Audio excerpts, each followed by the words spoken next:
Buenas and half a day, everyone. Good morning. This virtual public hearing by the Committee on Public Accountability, Human Resources, the Guam Buildup, Hagåtña Revitalization, Regional Affairs, Public Library, Telecommunications, and Technology is hereby called to order. Today is Thursday, September 23rd, 2021, and the time now is 10:02 a.m. For the record, and in accordance with the Open Government Law, notices for this hearing were sent out on September 16th, 2021, and again on September 21st, 2021. In addition, this hearing was noticed on the Guam Legislature's website. Joining me for this hearing this morning, Sujus Masi to my colleagues, Senator Talina Cruz Nelson, Senator Chris Duenas, Senator Tony Atta, Senator Joanne Brown, and Senator Telo Taitague. Thank you very much, colleagues. Some general rules of conduct before we begin. I'd like to first provide these rules for all those in attendance. The conduct of this hearing shall be as follows. All must abide by the rules of conduct and quality assurance. Please keep your video on at all time and ensure that you are in a room with adequate lighting, specifically to make sure that your face is visible and not backlit. When speaking, we ask that you unmute yourself and that you state your name for the record.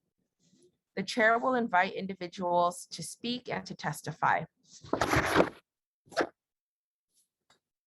Then we will have questioning and senators will be called by the chair for questions. Each member will be allowed to pose questions to all those testifying and on the panel. Questions and testimony shall be confined to the substance of and the nature of this agenda. Personal inference as to the character, the motive of any senator or any individual testifying is not permitted. Any violations of this general rule of conduct will result in removal from the meeting room. I'd also like to recognize my colleague, Senator James Moylan, Sujus Masi, for joining us.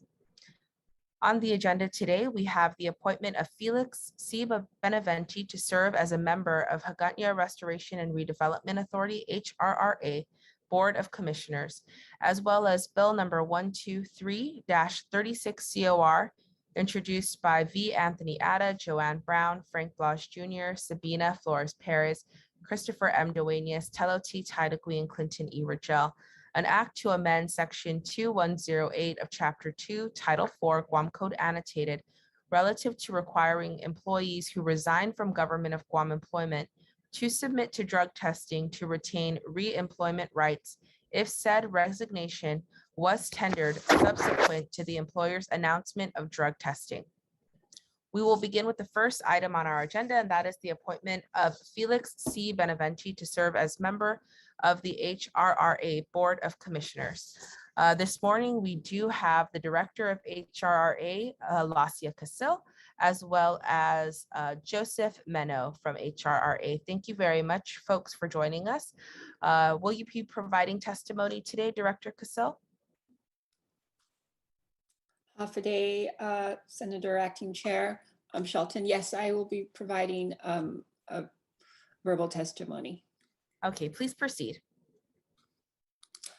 Half a day, Acting Chair Senator Amanda Shelton and the other senators of the Guam Legislature. Siju Ismasi for allowing me to come before you and testify in support of Mr. Felix C. Benavente in becoming a board member of the Hagåtña Restoration and Redevelopment Authority. We were very excited a few months ago when we had put out a request with some of our board members to see if there was, any persons that they would consider filling in our two positions. And at the time, board member Gregory Perez, his term had expired and he was still joining our meetings to help consult and move things along. And he was very excited to nominate Mr. Benavente. He had shared with me his past experience working with the as a professional land planner and working with the Department of Public Works as a chief planner and deputy director, and working with the Guam Preservation Trust. I had reached out to Mr. Benavente and spoke with him and submitted his application to the governor and had gotten very good feedback from the lieutenant governor. We had discussions and the governor about his previous work, and working also with his experience with the U.S. Army Corps of Engineers. We are currently working on a project with them right now, so I think that his experience will be added value to that project that we're working on to mitigate flooding here in Hagåtña. I know also he has experience working with the Department of Transportation, and we're working to try and develop Hagåtña as a center, as a central transportation hub for the island, and develop it as a pedestrian user friendly city. I also know from his resume that he has studied with Rutgers University with zoning codes, and the board is currently studying possible changes in the zoning code for the city to make it more feasible for residents to return and to develop a more organized and structured city. What else? Yeah, we're very excited to have them. We look forward to Mr. Benevente's contributions to the board. And I speaking on behalf of the governor, he has her full support in becoming a member of the board. Thank you. Thank you very much, Director Casil. I'd also like to state for the record that we did receive testimony from the mayor of Barrigada and Vice Mayor of Barrigada in support of the appointment of Mr. Beneventi. I don't see anyone else here who's going to testify, but we will continue to accept testimonies through the office of Vice Speaker Tina Rose Munoz Barnes. And now we'll move to the nominee himself, Mr. Felix Benavente. Please proceed, sir.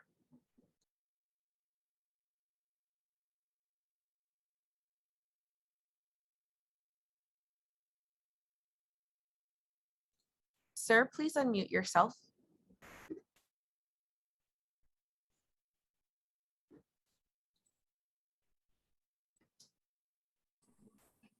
There you go. Very good. Okay. Felix under Shelton. I'm under Shelton, acting chairperson, Committee on Public Accountability, Human Resources, Guam Buildup, Hagåtña Revitalization, Regional Affairs, Public Libraries, Telecommunications, and Technology, and members of the committee. Seduce Maasi for the invitation to submit my testimony on my appointment by Governor Lourdes Leon Guerrero, Hagåtña, with the support of Honorable Joshua F. Tenorio, Lieutenant Governor of Guam, to serve as a member, Board of Commissioners of the Hagåtña Restoration and Redevelopment Authority. My name is Felix Crisostomo Benavente. I reside in Barrigada with my wife Lourdes Elgin Benavente, a former resident of Hagåtña. I am a retiree of the Department of Public Works and presently in business with my wife Lourdes, running a planning consultation office, assisting clients with planning, coordinating, and permitting in various stages of the land development process.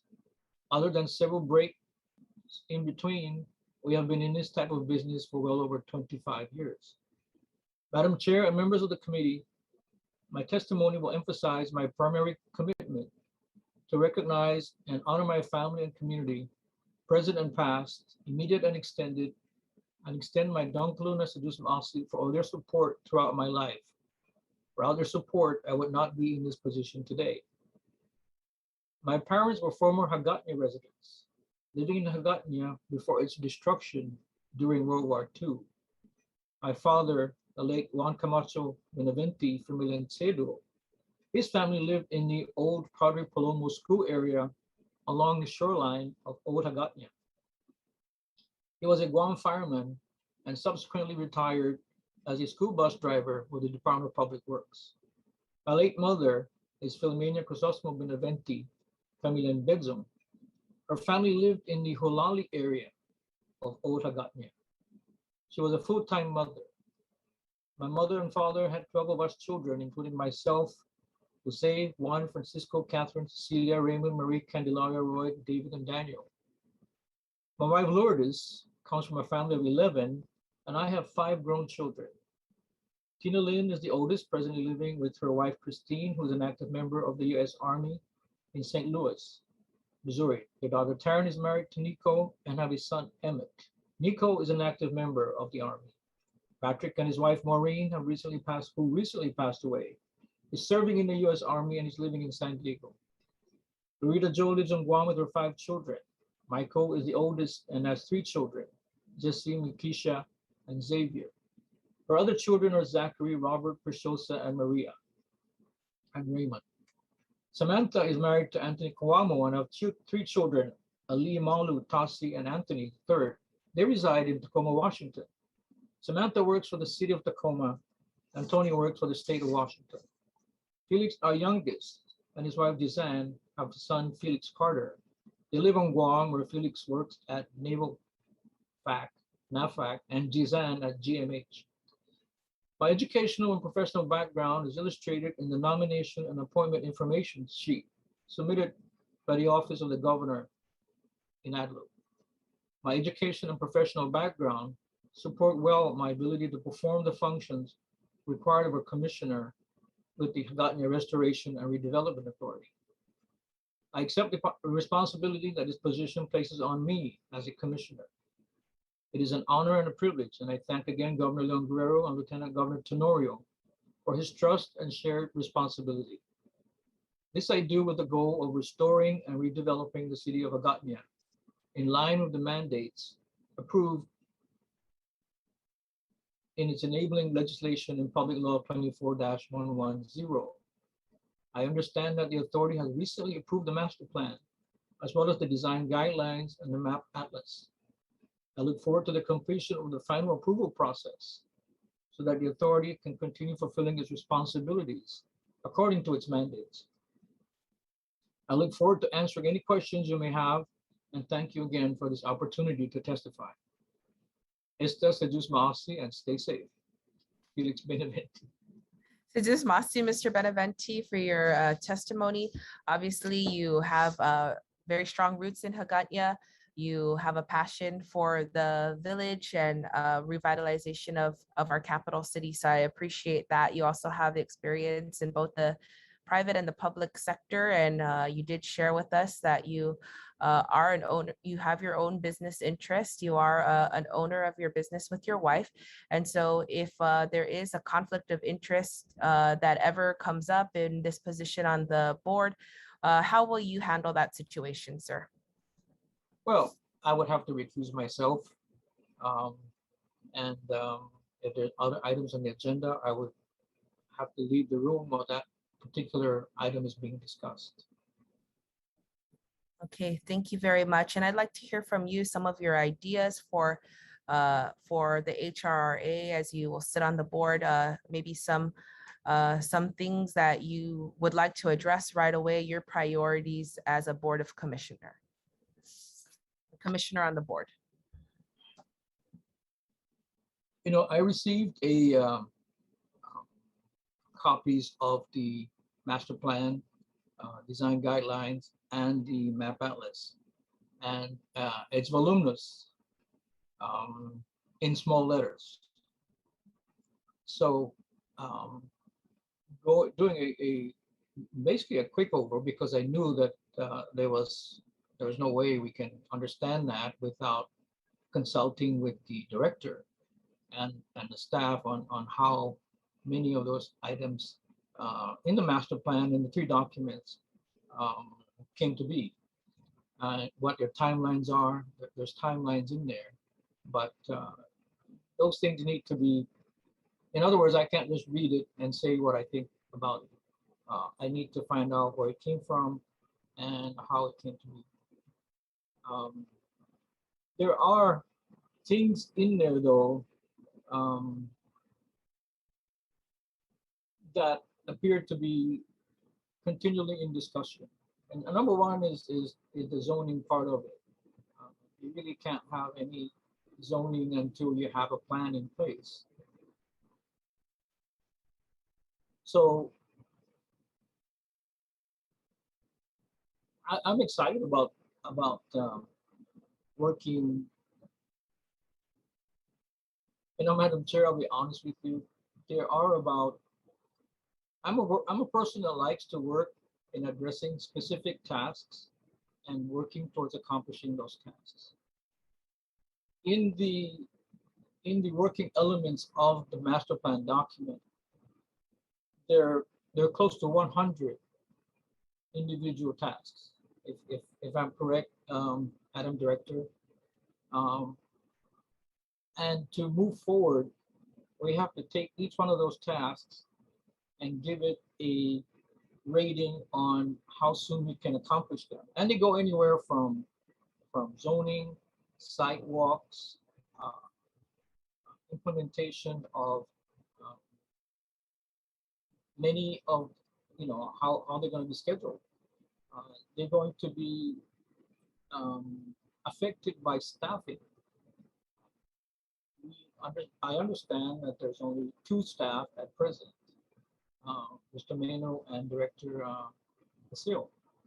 So we need to try to get our staffing in place so that we can justifiably and reasonably address whatever tasks we need to pull out of the master plan and accomplish in the short term and in the medium term, and how to place those others that need to be accomplished further on down the line in a separate bucket and categorize them as probably medium term or long term. Understand we have a 5-year term, and hopefully we can accomplish maybe in my tenure, probably a 4th of the elements in the plan. Of course, beginning with getting the final plan approved. Right now, it's from what I understand, it's been forwarded to the governor, and after that, it would have to go to the legislature.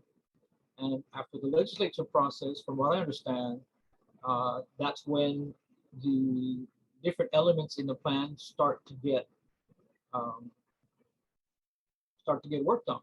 Timelines, budgets, staffing, with the goal of completing them and going to the next phase. Of course, these can be done concurrently, but again, it depends on staffing and the ability of the authority to probably contract out some of the work, which will depend again on the firm or the authority getting money. So I apologize for a lot of this rambling, but it is a new organization. It has a mandate that is reflected in the master plan document, the design guideline document, and the map atlas document.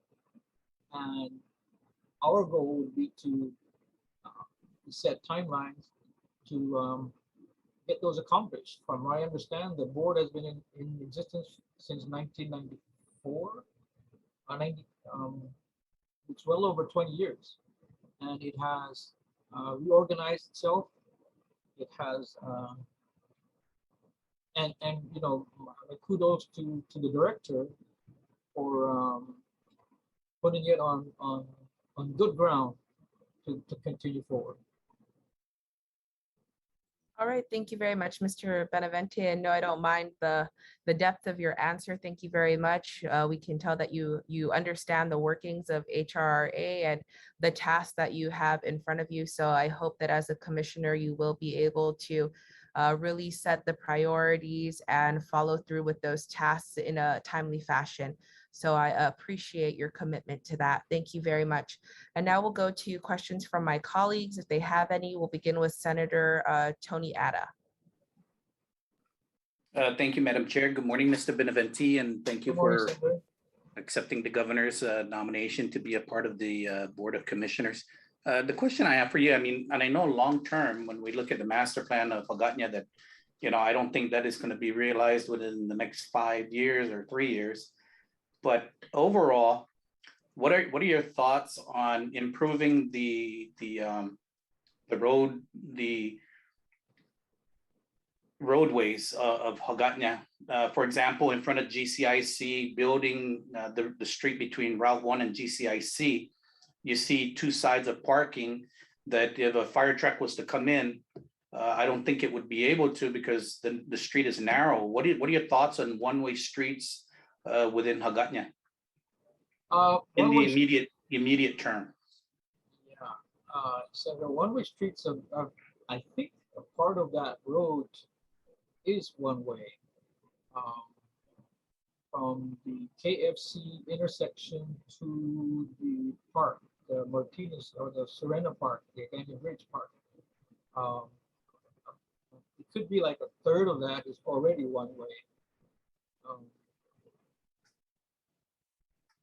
I'm just thinking of that because you can't drive in from Marine Drive at the traffic light. You can only exit.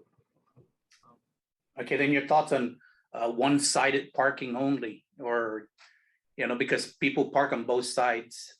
Absolutely, it makes perfect sense. It makes perfect sense. Parking is available to people. The right of way is for access, parking, and utilities, but it's not permanent parking. So one should be able to use parking and be able to move. But for fire purposes, I know that you can restrict parking.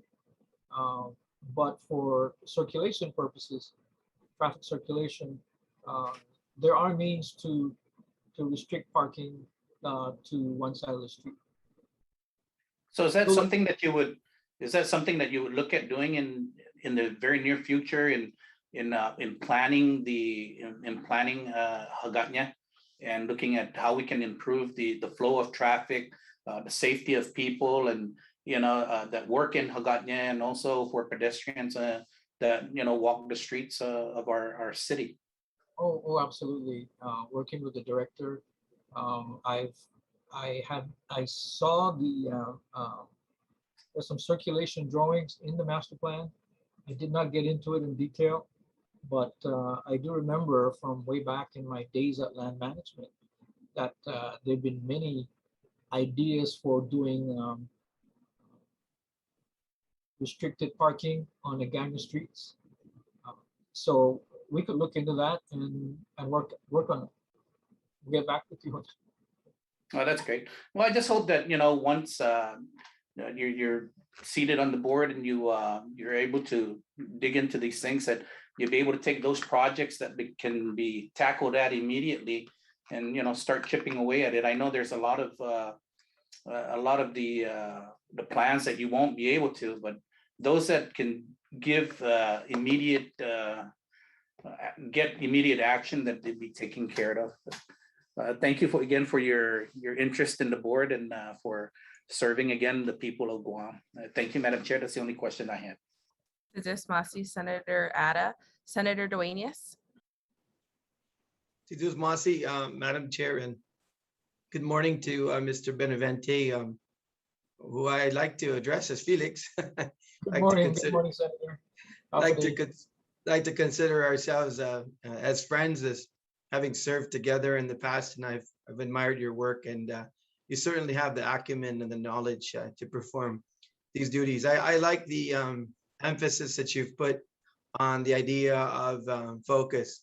So my question will be centered around, I know that having reviewed the plans over the years and up until now, as you said, it's quite a voluminous project, and I think that structural plans and engineering and construction are all things that are process oriented and the like. But before any of that starts, I really want to get your idea and your thoughts, and I'm sure the director can update us with other mandated agencies as well. But the flood mitigation, I tend to think that has to be addressed immediately, because really everything else kind of follows in my simple knowledge and interpretation. So I just wanted to get your thoughts specifically on flood mitigation. I went over some information. The flood restrictions that are placed on Hagåtña is really not the whole. It doesn't apply for the whole district, if I'm correct, Madam Director. It only goes to a certain point, and then the rest of Hagåtña is okay. All right. So there's this impression that all of Hagåtña or all of Hagåtña is in a flood protection zone. It is not.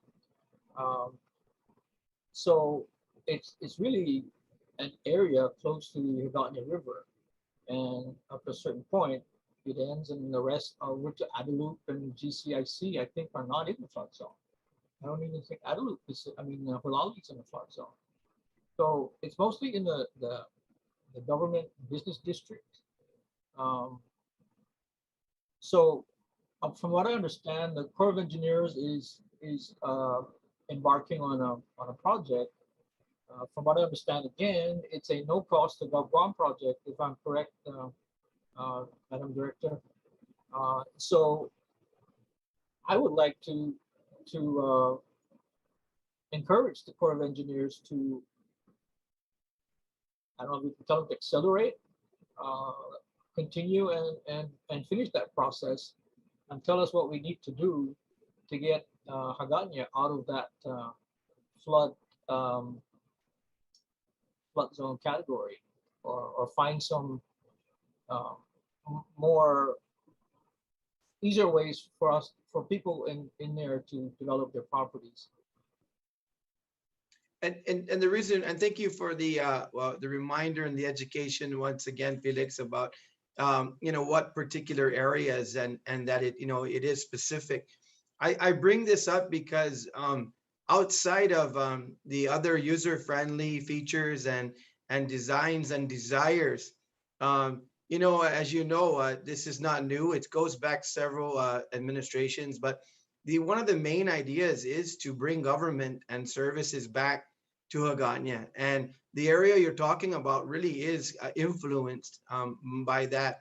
I look at the bell tower and even some of those areas stretching down that way that required the bottom floor to be parking only and non-inhabitable, if you will, for space and office space. So it is maybe parsed as well. So I just hope that this will be something. I'm sure the director and others are on top of it as well.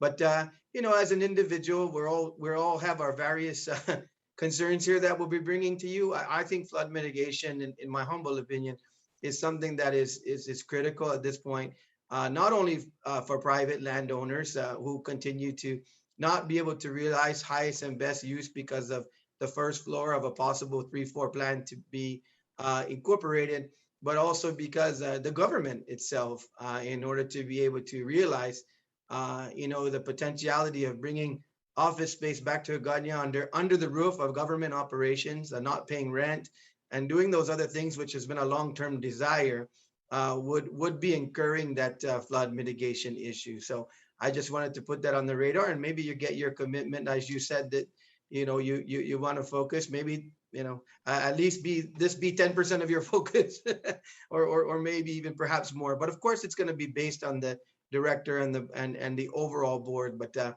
I wanted to bring that issue this morning because, like I said, in my humble opinion, I think it stands in the way of a lot of the potentiality. So, like I said, I know your potential, Felix. I have no problem voting for you in this position, and I just hope that you would take my comments under serious consideration. Madam Chair. Thank you. Thank you. Thank you very much, Senator Duenas. Senator Nelson, do you have any questions? No, I would just like to say, Mr. Benavente, I want to thank you for your life's work and the contributions that you've made to the community, to our island through your work. And so I look forward to your confirmation, and congratulations on your appointment. Thank you, Senator. Thank you very much. Senator Taitague, any questions?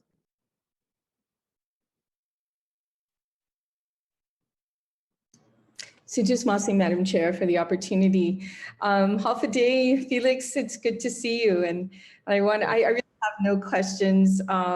Your forte, you're well equipped and versed on what's needed infrastructure-wise, permit-wise, things that are needed, Army Corps of Engineers that you mentioned. So, and on a personal level, my father just loves you, thinks you're the greatest person, and have a lot of great ethics and morals in place too, as well.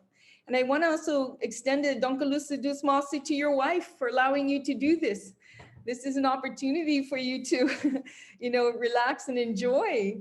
But please extend my gratefulness to her allowing you to do this. So I greatly appreciate the family too as well. They provide the support you need to do something like this because it is a lot of work.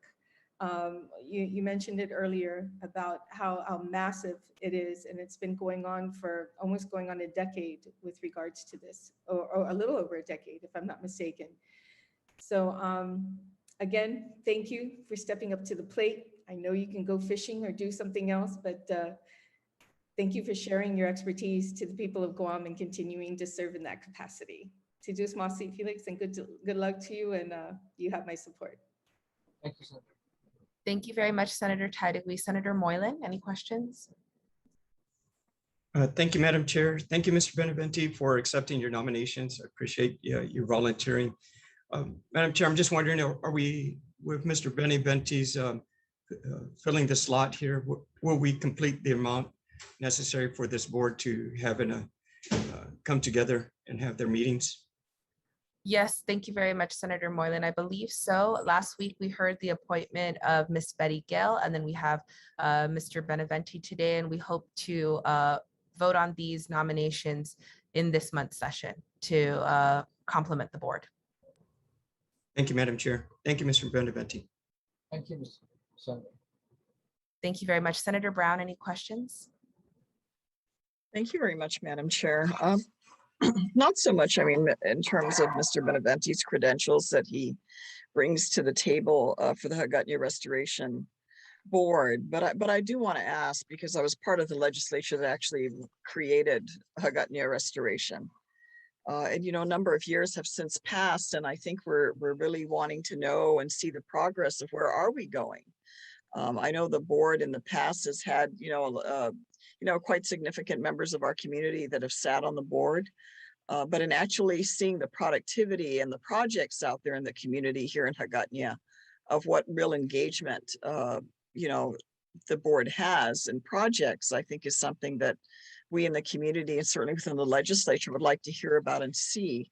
I know there may be issues of funding and some obstacles, but what is your vision of where you'd like to see this go? Because while the title sounds very nice of the agenda and the law that created it, it was hope. It was at our time we were very hopeful to actually see the physical changes to Hagåtña, to see the type of community presence and have the presentation of our capital enhanced and improved, and also with the theme of our history. Including existing commercial buildings that would be designed or modified to receive tax benefits, to put together this whole collective idea of how we wanted to improve the capital. And while we've seen incremental improvements, of course, the construction of our new museum, some of the businesses here that have restored their buildings and enhanced their buildings, but not to the level and degree of what was originally intended with the passage of the original law that created the board and the intention of what we wanted to see. So I want to know for you as a new board member, where would you like to take this? Because we've not seen as much. I've seen plans. I've seen even recent plans during our administration, of course. Time has been invested in putting these plans together, and I know they're there. We've seen the visual videos of all of that, and I think they're very, very wonderful. But now is the next step. How do we take that vision and actually implement it into something tangible and visible for our community?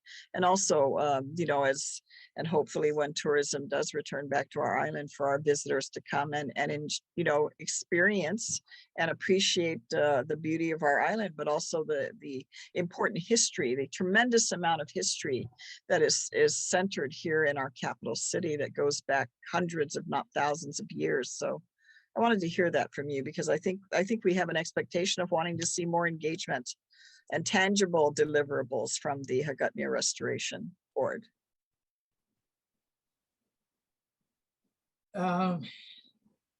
Senator, I want my time on the board to be productive. I see the concept of low-hanging fruit. What can we do with minimum staff, minimum budget?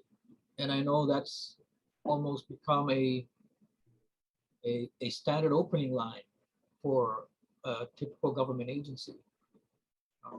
We are, however, a autonomous agency, not necessarily locked down by the requirements of a typical line agency. There is more flexibility. I would have to work with the director, like we all do with the availability of staff and money. But right away, I could see, your comments about there's a lot of historical things in Hagåtña, and they're there. There's the museum. There's other things that have popped up. The big signs. I think maybe a plan to highlight these. By the way, one thing that the director has brought up is the concept of a Hagåtña festival, right, Director, with the Serena Festival. And I think the goal of that low-hanging fruit project is to highlight the Hagåtña Restoration and Redevelopment Authority, make it a project sponsored by the authority, and giving the authority a more like an annual mouthpiece to, or an opportunity to, maybe we can use that to create an exhibit of here's what's going on.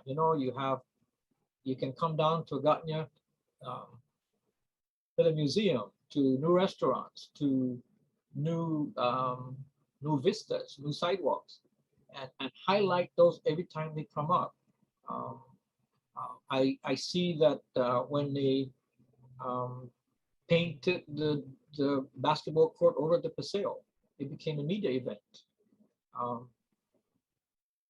So I think many of the things we can do involve marketing, involve just more publicity of what's going on, and maybe even have a column or some kind of an instrument to, I know we have a Facebook page, but we need to package these so that people can say, oh wow, this is in Hagåtña. Oh wow, this is a HRRA project. Oh wow, HRRA participated in this. An easier thing could be signage, but again, that costs money. I don't know how much that costs. You could have signs saying entering Hagåtña, leaving Hagåtña, making people think that Hagåtña is not just a drive-by place on the way to Tamuning from Agate or from Dededo to Yamatic. It's just a place where we drive by, where we can demarcate the ends and beginnings of the, I think is referred to as the project, Madam Director, the Hagåtña boundary lines, on the way up to Sinahaña, and make people see that you're leaving or entering Hagåtña, and that Hagåtña is a special place, not just a drive-by on your commute. Well, I hope when we have further discussions, I'm sure there's work that's being done. It's just, I'm not aware of them. Maybe there are others, members of my colleagues that are, but I know there were tax incentives that were provided for businesses in the capital. If they were to develop or design or even change the facades of their buildings to be part of the desired theme for Hagåtña, that there are tax incentives to do that. And certainly we just heard about the recent sale of the Bank of Hawaii building here. That's a pretty substantially sized, visible building. I mean, I don't know if efforts are being made to get in contact with the new owners and see that as they perhaps are looking at refurbishing, there've been public statements made in the media that they're going to refurbish the facility as part of their new acquisition. Maybe that's something, if not already, that the redevelopment group can approach them and perhaps see that as they refurbish, maybe that's something that can be incorporated so that we can see the visible themes that were created in the public law to put together the idea. You're talking about the boundaries. That was also discussed a number of years ago, so that when people do come into the capital, they know they're here in the capital city of Hagåtña, not somewhere else. I mean, many major cities also have in their capitals distinguishing features that set that area aside from everything else and draws the public to want to come to those areas. San Antonio, I mean, the list can go on in places that we have all probably been to see where that center of activity is. I don't doubt there are many plans, desires that are there, but I think at some point after getting close to 20 plus years, of wanting to see the tangible projects out there, and if they're not, what are the challenges that need to be addressed to get us there, so that we can have that incentive. And again, the partnership with the private sector here that are going to have the opportunity, being given the opportunity of financial incentives to actually work and comply and contribute to that collective idea of packaging and improving our capital city. So I certainly wish you well. You have my support, but I'm just bringing this up because I think there's a greater need for visibility. And I think that's why, unfortunately, sometimes you hear about wanting to cut the budget, even though the budget already is limited for the foundation. But that's where we'd like to see more activity and more public presence, because that will strengthen the foundation of the work that you're trying to do. So with that, thank you very much, Madam Chair, for the opportunity to comment and ask questions of Mr. Benavente. Of course, thank you very much, Senator Brown. With that, if there are no more questions from my colleagues here today, this appointment for Mr. Felix C. Benavente has been duly heard. Mr. Benavente, we look forward to moving your appointment forward in this coming session. Siduos Masi, sir, for your time, and thank you to Director Casil and the HRRA for being here this morning. Siduos Masi.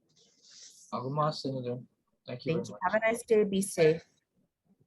We'll now move on to the second item on our agenda, and that is Bill number 123-36, introduced by Senators V. Anthony Ada, Joanne Brown, Frank Blas Jr., Sabina Flores, Perez, Christopher M. Duenas, Telo T. Taitague, Clynton E. Ridgell, an act to amend Section 2108 of Chapter 2, Title 4, Guam Code Annotated, relative to requiring employees who resign from Government of Guam employment to submit to drug testing to retain re-employment rights if said resignation was tendered subsequent to the employer's announcement of drug testing. At this time, I'd like to invite the prime sponsor of the bill, Senator Ada, to his opening remarks. Thank you, Madam Chair. Thank you again for having this public hearing on Bill 123-36. It's very simple, Madam Chair. It just requires that any person who resigns from government service subsequent to the announcement of drug testing or drug screening must complete such screening to be placed on the reemployment list. In the government of Guam, Madam Chair, you know that there are certain positions that are subject to random drug testing. If any of those employees test positive, he or she is automatically terminated and forfeits reemployment rights. The only exception is for those who, prior to the drug test, admit to their problem and seek help. This bill would just close the loophole that few employees use to avoid drug screening. The assumption is that the illicit drug user would rather miss 30 days of work rather than permanent loss of government employment. Thank you, Madam Chair. Thank you very much, Senator Ada, and I believe we did invite some folks to give testimony today. I don't see anyone else on the line here to provide testimony. If there is anyone here, I ask that you please turn on your camera. A moment. I don't see anyone, so we will continue to accept testimony to the office of Vice Speaker Munya Barnes, and you can send in any testimony to Senator Munya Barnes at guamlegislature.org or via hand delivery to the Guam Congress Building at 163 Chalan Santo Papa, Hagåtña, Guam, until the close of business on Friday, October 7th, 2021. At this time, I'd like to ask our colleagues if they have any statements on the bill or questions to the sponsor, if you will yield, sir. We'll begin with Senator Talina Nelson. Thank you, Madam Chair. I don't have any questions at this time. I'm just reviewing the bill, and I'm hoping that we can have some additional input, perhaps if there's no one to give testimony today, but then they'll be able to email it to you during the committee processing period. Thank you, Madam Chair. Thank you very much, Senator Nelson. For the record, we did invite the Department of Administration to be here today to give testimony. And so we will follow up with them for any written testimony they can provide. We'll move now to Senator Taitague. Do you have any questions? Thank you, Madam Chair, for the opportunity. And I stand in full support as I am a co-sponsor to this legislation during the public hearing. A lot of comments that were being made and rightfully so, they were excellent comments. The Attorney General's office, I think, should have chimed in to this. I did send a letter in March 10th of 2021 asking the Attorney General regarding random drug testing and the ability to do it to all agencies, even non-autonomous agencies, particularly the Port Authority of Guam. And this letter came back from Stephanie Mendiola saying that in their opinion, there was one given to Senator Nelson in a legal opinion talking about drug testing. I think this is, a step, baby step moving forward on closing up, like the author said, loopholes in areas where people have found ways to, avoid this.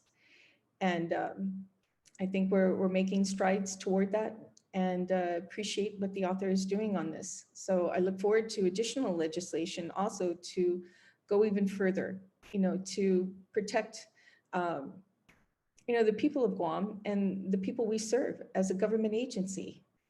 We have a responsibility. The people pay our salaries through their taxes, and we have a responsibility on how, we move the government forward in accountability, transparency, and most especially the safety of our government. So I thank you, Madam Chair, for the opportunity to say a few words and completely support this legislation. Thank you. Thank you very much, Senator Taitague. The committee will also reach out to the Attorney General's office if they have any comment on the bill. Thank you for that. Senator Brown, do you have any comments or questions? Thank you very much, Madam Chair. I certainly supported this legislation. I mean, if you've run a government agency, I think we probably have all come across circumstances where we've had employees, unfortunately, that have been on illegal drugs. And as a result, it has hindered their ability to perform their job, or in a number of cases, actually affect the safety and welfare of other employees. Or, for example, in the case of DPW, where I have encountered situations where I've had bus drivers, and again, it's always a small percentage, but nevertheless, 1% is 1% too many, of having bus drivers that are transporting our children that have tested positive for methamphetamines and other illegal drugs. And so while I recognize certainly, the rights of us as individuals with regards to government intrusion, in certain positions, particularly designated positions where employees are required because of the course and type of the work that they perform, to be in the best mind and body. And we have to deal with the reality, and I think we're all fully aware that we have a major drug problem on this island. For me and the policy, at least in the previous administration I was a member of, and for those of my fellow colleagues who were, we had a zero tolerance policy. That was the direction provided by our governor. And nowadays, that's sometimes 50% is acceptable in some cases now, where instead of these critical designated positions, employees are, after the fact, are being allowed to go and supposedly receive treatment and then be returned back to their positions. And supposedly have a 1-year probationary period, so to speak, and then they're returned back to those positions. And there is a reason in our government we have designated positions because of the type of work that's being performed, or perhaps the equipment that they're using or involved in that can create a liability to that employee or to others, and more importantly to the people of Guam, because it's the people of Guam ultimately that end up having to pick up the cost if there's damage or harm to an employee or others as a result of an individual being on illegal drugs that are not authorized. So I think it's a serious issue in our government. It's one we need to look at. And of course, we have to address the fine line of where it's an invasion of one's privacy. And then where does the responsibility begin and end for an employee that's working for this government, particularly in designated positions, to not be on illegal drugs. And in this particular case, I've also experienced, and that's why when Senator Ada approached me with regards to co-sponsoring this bill, this has been a very common practice in the government, at least in my experience. And I've overseen several government of Guam agencies of where when there is designated testing, including law enforcement, you have individuals all of a sudden that particular day that are resigning because they don't want to be tested or choose not to be tested. And then they wait out their time. They wait out the political process. They wait for the new administration. Perhaps they are able to connect with that new administration and then they get rehired back. And we're talking law enforcement individuals that should be held to a much higher standard in this community because of the authority that they have and the authority that they can submit to others in this community who are subject to and unfortunately engaged in this type of activity of being involved in illegal drugs, of taking illegal drugs, of being on illegal drugs when they're performing their responsibilities and their respective duties while they're being paid by the taxpayers of Guam. And then I've also encountered situations of employees that have been terminated at other GovGuam agencies for illegal drug use. And they sit back and lay low for a little while, and all of a sudden they resurface in another government of Guam agency. And keep in mind, colleagues, I don't know if you've ever asked yourself, but is this information ever kept on record? Is that information provided when that employee, comes back or that individual comes back as an applicant in another government of Guam agency?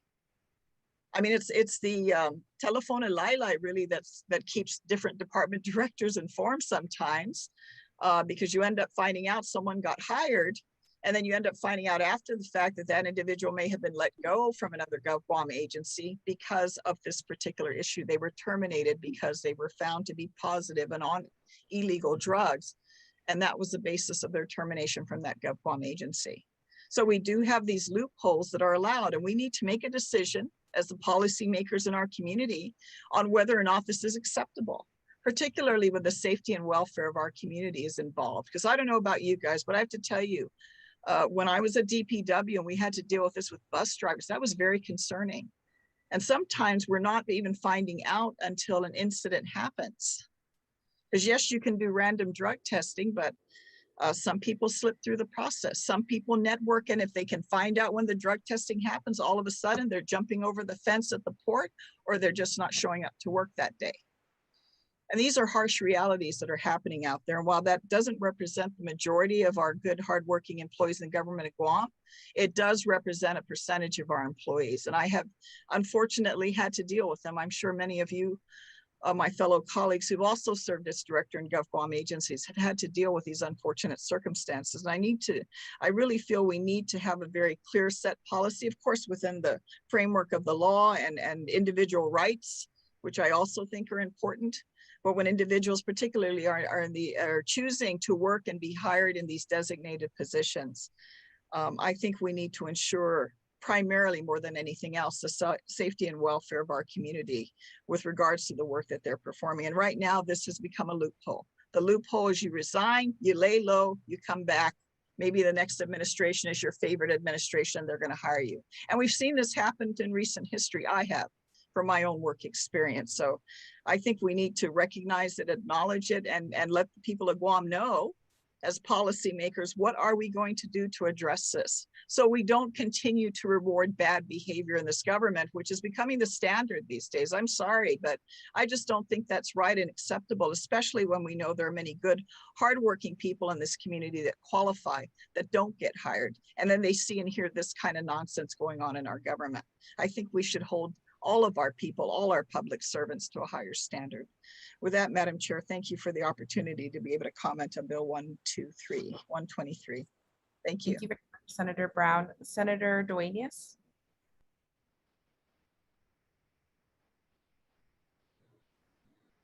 Madam Chair, and obviously as a co-sponsor, I'm in full support of this bill. It's interesting sometimes, as many of our colleagues have commented for various different reasons, it's interesting how government of Guam rules and regs, just like in any other job, right? I've been a licensed mariner for the majority of my private sector work, and drug testing has just always been a part of my career.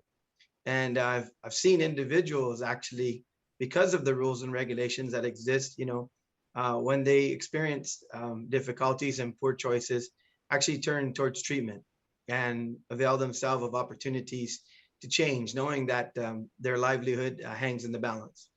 And so I think that as we continue to refine policy and put policy in place that greatly discourages and makes sure that illegal drugs and particularly in test designated positions and definitely within government service is something that needs to not take place. And in that event, knowing that the law and rules and regulations are definitely strengthened and strong, a lot of folks that find themselves in a bad situation may do exactly what we all hope and pray that they'll do, and that is go and seek treatment and rehabilitation.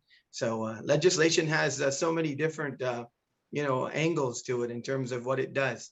While certainly it expresses a strict and clear setup, it also provides opportunity, I think, for individuals to take a good look and make better decisions. So I appreciate the author for the bill. I know he's well-intentioned, and as well as the many other co-sponsors, and look forward to the debate on this bill going forward, Madam Chair. And so Jesus Masi for an opportunity to just share a few words. Thank you very much, Senator Duenas. Senator Moylan, any comments, questions? Thank you, Madam Chair. Thank you, Senator Ada, for the introduction of the bill. And hoping this bill then moves forward and we can vote on it on session floor. Thank you, Madam Chair. Thank you very much, Senator Moylan. Senator Ada, would you like to close? Thank you, Madam Chair. Just to like to thank my co-sponsors and my colleagues for their input and their comments on Bill 12336.